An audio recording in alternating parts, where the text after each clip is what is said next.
Well, I always keep coming back to, every day, do your best, learn something new, and make a friend. I love it. Make a friend. And make a friend is not just network with your peers. Treat your employees with respect. Make them your friends. Make their life easier. Welcome, everyone, to another episode of A Life of Climb podcast. I'm your host, Sam Reese. With me today is Violet Grgich, President and CEO of Grgich Hills Estate Winery. Violet, thanks for joining us. Thank you so much. It is a great honor to be here with you. This is one episode where I definitely wish I was there in person because I love where you guys are. I've spent a lot of time out there myself. I've been to your winery. Could you just kind of paint us a picture if we walk through the grounds right now of Grgich Wineries? Give us a picture of what that would feel like and what that would look like. Wow.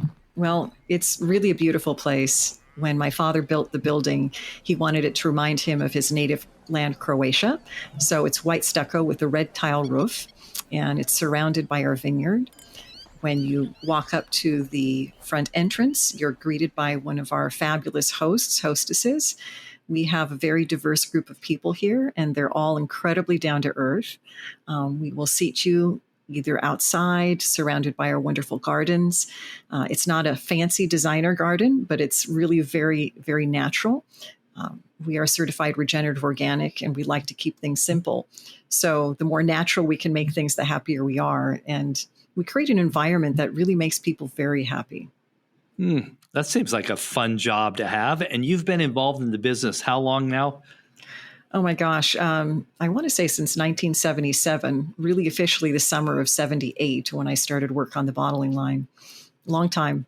Long time, yeah. This is a family business in its true sense. And your dad is literally, you don't just say Hall of Fame dad. He really is a Hall of Famer in the wine industry. And his nickname, I just loved it when I was reading about this, the King of Chardonnay, is so cool. So tell us a little bit about your dad and his philosophy about you having to work every aspect of the job. Oh my gosh, so many amazing stories. So, very basically, he was born in a very small, poor village in Croatia, which was part of Yugoslavia, a communist country at the time. He was the first member of his family to go beyond the 8th grade, but he actually started out stomping grapes and making wine. And Wow. So wine was in his blood. He studied at college viticulture and enology. And when he was there, one of his professors went away on sabbatical, of all places, to UC Berkeley, close by to Napa. And when that professor came back, my dad wanted to know what it was like in this country that, the communists said horrible things about. And so his professor told him that America was a land in which you could achieve your dreams. And on top of that, Napa Valley was paradise. So that inspired my father to flee communism and to come to Napa Valley in 1958.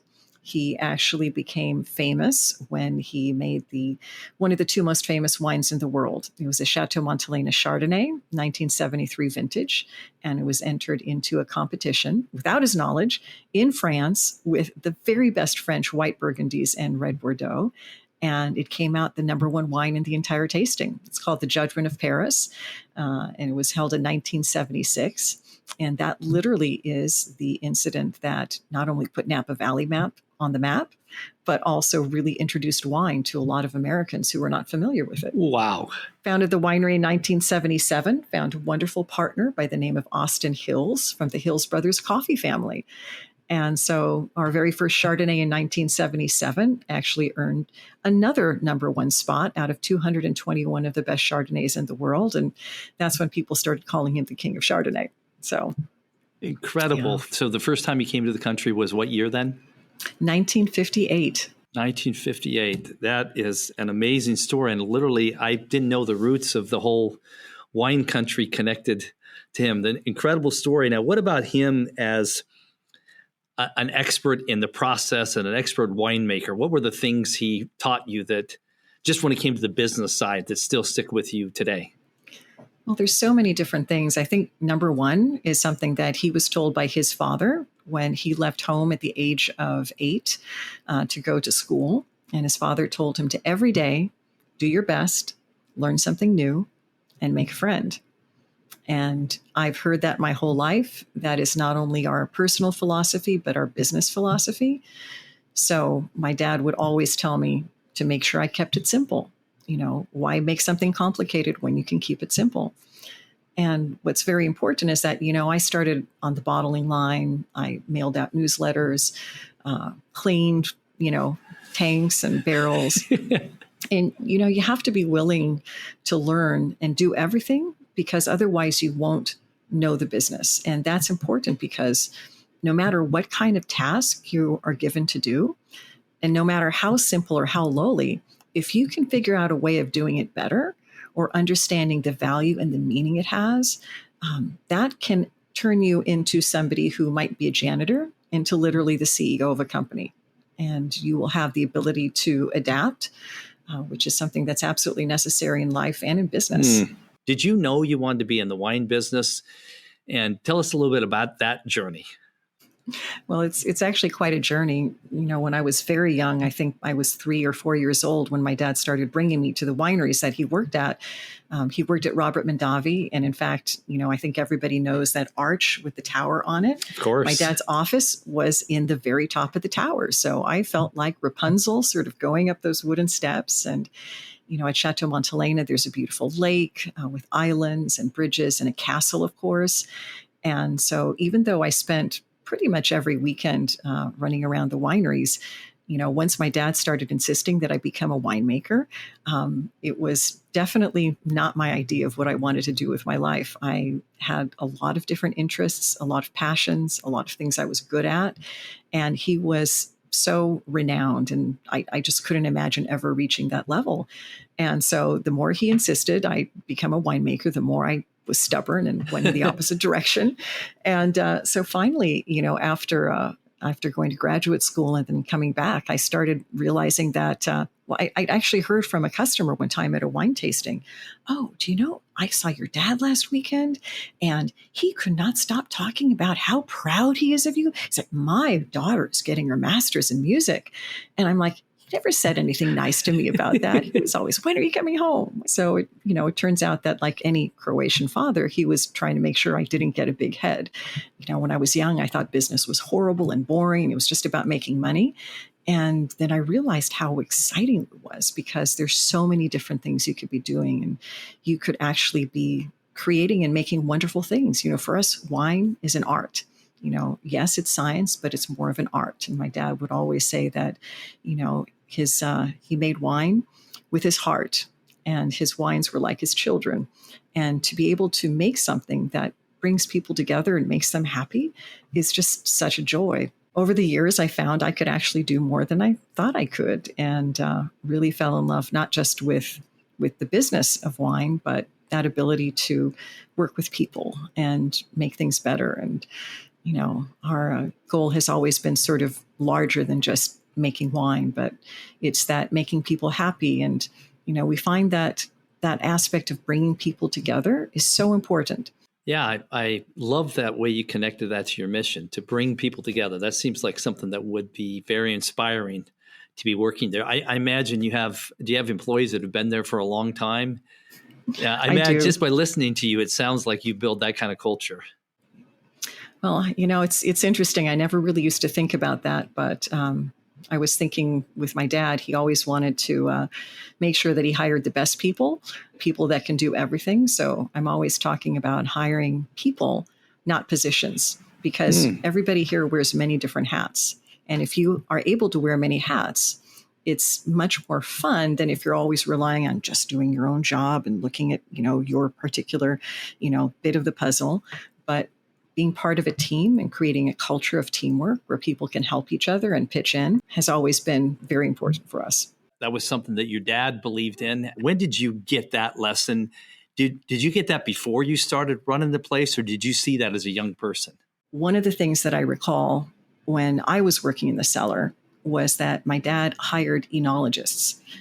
He hired people who had degrees in winemaking. A lot of wineries would pride themselves on, I'm the winemaker and it's all about me. Whereas my father actually had a team of winemakers. And he wanted people to know, not just having one winemaker and then the cellar crew that didn't really know what they were doing. He found that no matter what your position was, if you knew why you were doing what you were doing, that made you much better at that task. Even if it was, topping barrels, which is to make sure they're full. If you understand that you're topping barrels so that there's no air between the bung and the wine itself, and you know that that will prevent microbial development, then you'll keep that wine protected, and that wine will help you do better, no matter what that small task is. Violet, thanks so much. We're going to take a quick break, and then we'll finish the rest of that story. This episode of A Life of Climb podcast is brought to you by Vistage, the world's largest executive coaching and peer advisory organization. As a CEO or owner of a small or mid-sized business, you've got the weight of the world on you. But what if you didn't have to go it alone? What if you could journey with an experienced guide and an elite team of peers who've got your back? With that kind of support, how high could you climb? Vistage has been helping leaders reach new heights for more than 60 years. It's a proven, time-honored approach that can help you too. Learn more about Vistage and discover more leadership resources at Vistage.com. And now, back to our episode. One of the things that I'm so interested to ask you this question is that right now you think about all the things leaders are grappling with, and just the power of external forces that make things unpredictable. And I think, in all businesses, you could be doing everything right, and then things can go wrong that you have to manage. But in your business, this is something you're always dealing with. I mean, you just have the external challenges, whether it's weather for harvest. You had the fires in Sonoma fairly recently. And Napa. And Napa, that's right. Are there strategies you've developed over the years about how you sort of or are able to persevere through these challenges that are outside of your control? What's most important is to review your core values. You can adapt anything else, but once you start adapting your values, you're pretty much lost. You've lost your groundwork. External factors such as the ones you mentioned, those are oftentimes a lot easier to deal with than more uncertain ones, such as changing demographics. So you mentioned fires. We had a lot of issues, twice fires in 2017 and 2020. A lot of wineries didn't make wine or had to toss some of their wine because of smoke taint. We made our wines in 2017 and 2020 and with no smoke taint because our vineyards are certified regenerative organic. We started farming organically in 2000, biodynamically in 2003, and started regenerative organic in 2018 or 19, which we believe is the highest form of farming. But it actually creates immunity and protection for the vines. Our vines withstood the smoke. They have this waxy cuticle on the outside of the grape. Smoke could not penetrate. So we believe how we farm is a huge, huge part of being able to protect ourselves against those kind of forces. I love the lesson about all the preparation ahead of time. That just by listening to you is just a really good framework that when something like that comes, you got to get ahead of it. You guys had planned all these things. When obviously the wine industry is a huge industry throughout the world, but in the United States, and a lot has to do with the success of people like your father and your winery. But the flip side is how competitive it is. And I just wondered, how do you stand out in a market that is extremely crowded? Great question for all of us. I think these days you have to do so much more. I remember back in the old days, the greatest expenses in winemaking were your grapes and making wine. Sales and marketing, that was nothing. Oh. These days it's completely flipped. There's so much new technology with how to reach people. You have to constantly be there. But I keep going back to my dad's values of, every day, make a friend. I used to be horribly, horribly introverted and could not imagine having a conversation with a person in a social setting. And my father was very smart, and he sent me out to do these things whether I liked them or not.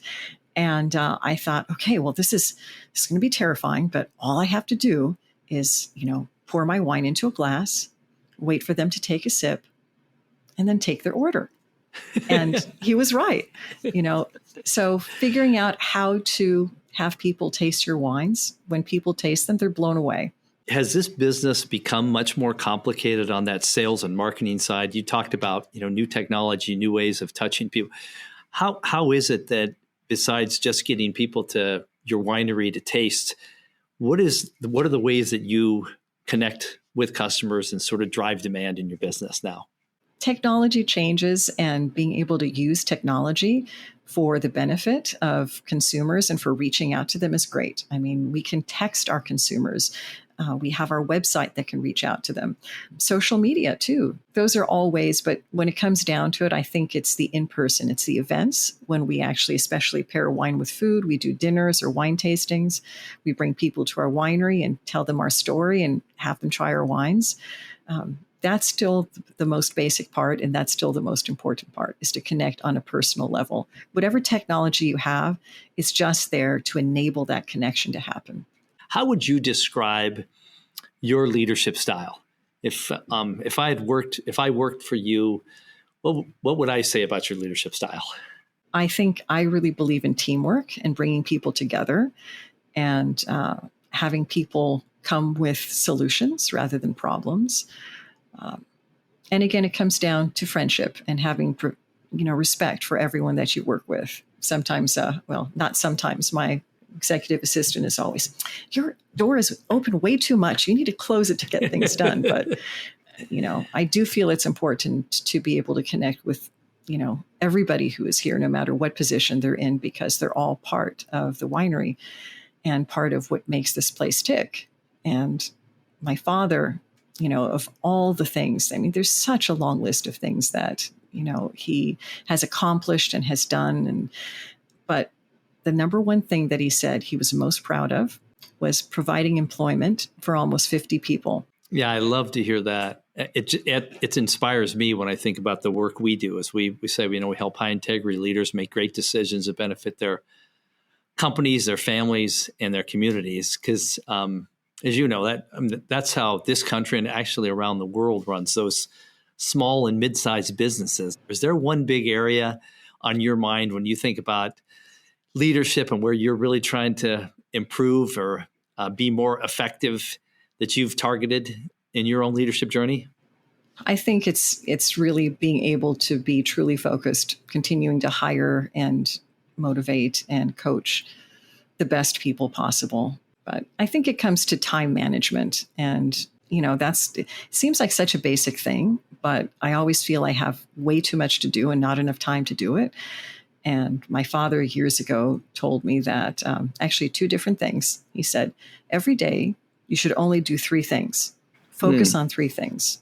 Still learning how to do that, and not letting all of the stuff that's irrelevant. I'm trying to let go of things that, yes, I used to do just about everything here, but I have to have somebody else do it so I can really focus on growing as a leader and ensuring that, I'm so used to my father having led the business for such a long time that in some ways I'm still in that mindset. That's the direction I need to be focusing on, letting those other things go to others. I could see that. What was probably interesting for you is that since you touched every part of the business, you actually know how to do almost every job in the winery. So that it seems like that would be really hard to not get distracted by that. Because if someone has an idea about the simplest or the most complex issue in the business, you probably have an opinion on that, right? Because you've done it. Absolutely. Absolutely. And that can get in the way. So yeah, delegate. I'm finally learning how important that is. I know you've been in your Vistage group for a while. You've been a member for several years. What's been the part of that experience that you've enjoyed as you've got a chance to spend time and collaborate with other CEOs in different industries? I have to say the biggest value for me is the group, the group of people, fellow CEOs, that you have confidentiality. You have people at your own level that you could and can confide in, and people that aren't afraid to tell you what needs to be told. And when you find the right group of people, it's a great joy. It gives you, in sense, a cushion, a feeling that, you're not alone, that who you can call and talk to, who will support you and who will keep it to themselves as needed. When you think about the young leaders out there now and the experience and wisdom that you have, is there any advice you would give some of our listeners that are newer CEOs and just on the start of their leadership journey? Any words of wisdom from the experiences you've had? Well, I always keep coming back to, every day, do your best, learn something new, and make a friend. I love it. Make a friend. And make a friend is not just, network with your peers, but, treat your employees and with respect. Make them your friends, make their life easier. Thinking about my dad, and even in his 90s, he was still learning new things, learning as much as you can from hire people that are smarter than you are. Learn from them. That's the best thing you possibly could do. And don't take yourself too seriously. You're a person, you're a human being. You have flaws. You can't always be perfect. Don't repeat the same mistakes. Learn from those. Terrific advice. Thank you for sharing that with me. That was just so fun to listen to all the consistency you have in the way you think about the business. Good luck and best of luck in the future to Grgich Hills Estate Winery. Thanks for joining us. And come visit Grgich Hills. Yeah.